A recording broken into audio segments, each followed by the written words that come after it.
Please hold stand. Let us pray.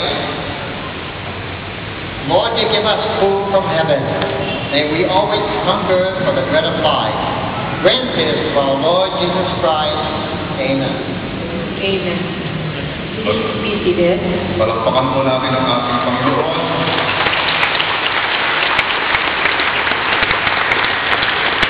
Marahil po ay nagtataka kayo kung bakit ang ating misa na dapat ay sa Pilipino ay hinarap natin sa wikang Ingles sapagkat ang ating pong tagapangulo ang galing pa sa Amerika ay hindi pa po gesta sa Pilipino. So, ito nga po ang dahilan kung bakit pinagkaroon tayo ng Christmas ngayon.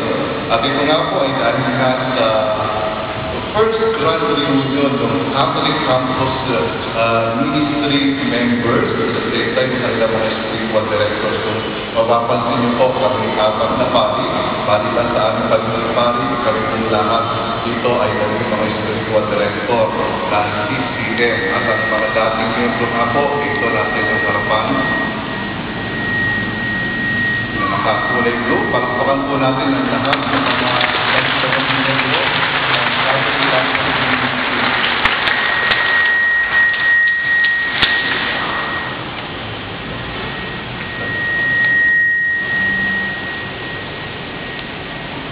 Siyempre, kailangan natin makilala yung ating mga ibang pari ng ibang celebrate. Of course, sa gawing kaliwaan nito ay kilala ninyo si Father Dante, sa spiritual director ng Catholic Campus Ministry. Yung susunod sa gawing kanan ng Father Pablo ay hindi masyado na nakikita nyo rito, pero dati naging kamanlalakbay din siya ng mga miyembro ng Catholic Campus Ministry. Pero kung kayo nakakapakinig ng radyo, lalo na ng Berta, isa sa mga actors doon, pagpakat po natin si Father Jerry.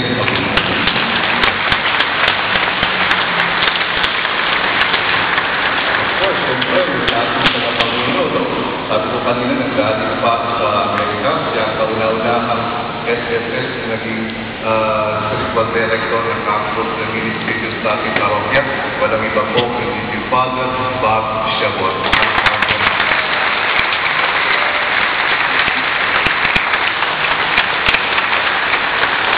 At yun nga po ay isang araw ng pagkakasama muli nila na kung saan sila nagkakaroon ng pagbabahaginan, pagbuhubog, at sa ganun, mas lalo silang makakontribute sa ikaayos ng ating lipunan.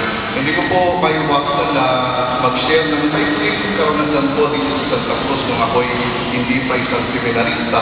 Alam niyo po, ang lagi kong sinisimbahan dito sa Santa Cruz Church ay ang misa sa ganap na alas 3. At sa ganap na alas 3 kung misang yun, doon po tumutugtog ang Catholic Campus Ministry na kung saan ang special na pinabahagi na yung kagalingan nila maliban sa pag-out, yung pagtugtog ng rondalya. Kaya ngayon po parang pagbabalik ng karanasan na kung saan sila yung tumutugtog dito noon. Palakpakan po natin lahat sila, no?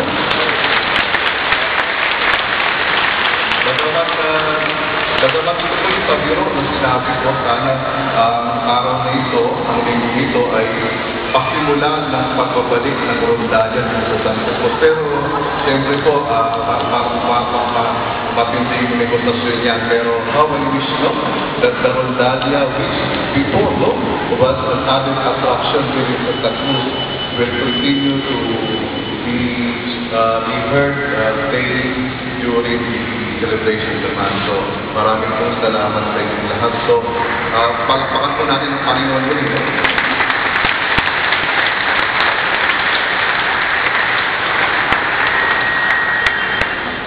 Please hold stand. The blessing of Almighty God, the Father, the Son, and the Holy Spirit. Amen. Let us go in peace to love and to serve the Lord Jesus. Thanks be to God.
Nilampasan niyo nga ako.